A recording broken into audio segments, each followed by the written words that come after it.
Zen Carver कभी अपराधी बनने के लिए नहीं था।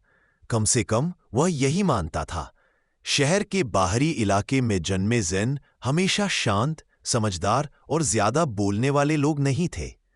वो लोगों को न देखकर उनसे समझने और सच्चाई का आकलन करने में विश्वास करता था। लेकिन जीवन अपने मोड़ों और अनपेक्षित घटनाओं के साथ किसी और रास्ते पर ले गया।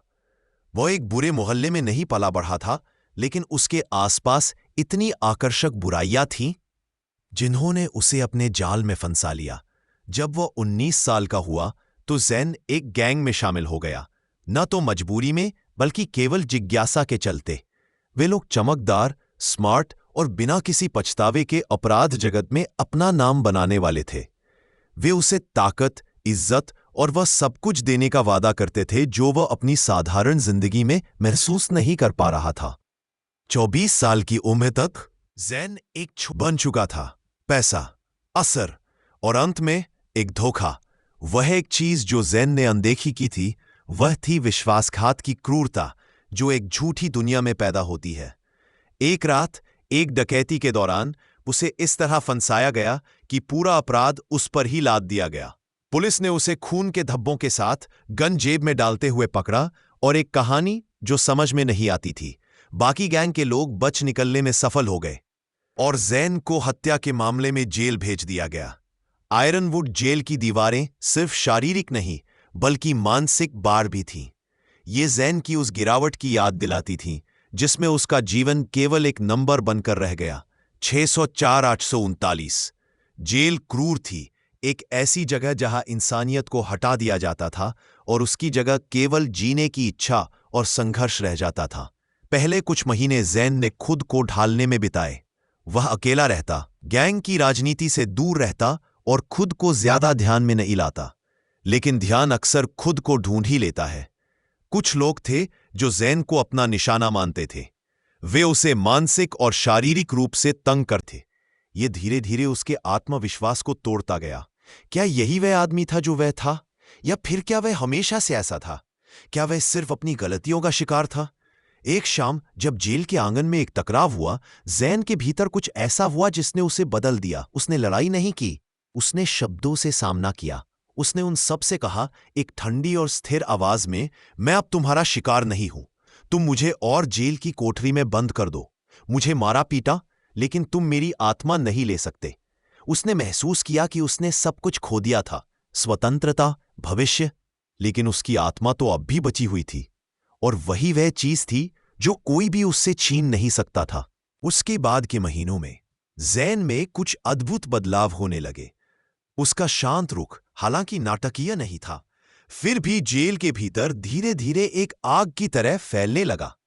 वह न सबसे मजबूत था, न सबसे तेज, और न ही सबसे ज्यादा आवाज करने वाला, लेकिन उसकी उपस्थिति ने उसे सम्मान दिलवाया। जो लोग पहले उसे कमजोर समझते थे, अब वह उनका ध्यान खींचने लगा। उसने कभी किसी को हाथ नहीं उठाया, लेकिन उसके शब्दों का असर था।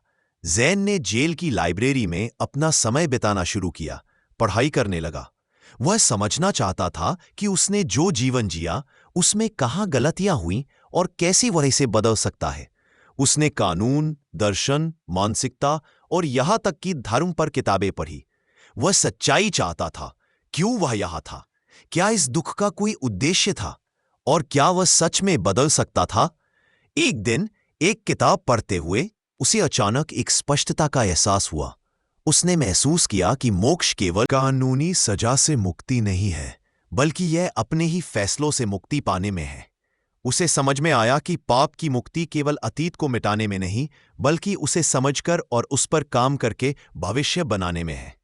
ज़ेन ने जेल के पुनर्वास कार्यक्रमों में भाग लेना शुरू किया, साथी कैदियों को बुनियादी पढ़ाई सिखाने और छोटे कैदियों को मार्गदर्शन देने में अपनी भूमिका निभाई।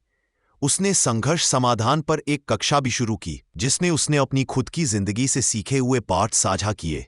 धीरे धीरे वह जेल के भीतर विभिन्न गुटों के बीच एक सेतु बन गया। उसकी छवि अब केवल एक कमजोर व्यक्ति की नहीं, बल्कि एक ऐसे आदमी की थी जिसने खुद को और दूसरों को बदलने की राह दिखाई थी। वक्त गुजरता गया और ज़ेन की कहानी जेल के भीतर फैलने लगी। कुछ उसे एक दयालु व्यक्ति के रूप में देखते थे तो कुछ उसे बेवकूफ समझते थे, लेकिन कोई भी इस परिवर्तन को नकार नहीं सकता था। वह वो आदमी नहीं था जो सिस्टम के हाथों टूट चुका था। वह वो आदमी था जिसने खुद को और दूसरों को संजीवनी दी थी। जब ज़ेन की रिहाई का दिन आया तो वहां कोई उत्सव नहीं था, न कोई शोर था, न कोई तालियां, बस कुछ चुप्पलता और उनके सहकर्मियों द्वारा एक शांत स्वीकृति। ज़ेन आयरनवुड जेल से बाहर निकला, एक स्वतंत्र आदमी, लेकिन वह उससे भी कहीं अधिक था। एक ऐसा आदमी जिसने अपनी आत्मा को मुक्त किया था और उसने खुद को ढूंढ लिया था। सालों बाद ज़ेन ने अपराध न्याय सुधार के लिए काम किया और अपनी कहानी से उन लोगों को प्रेरित किया जो ये सोचते थे कि अब कोई रास्ता नहीं बचा।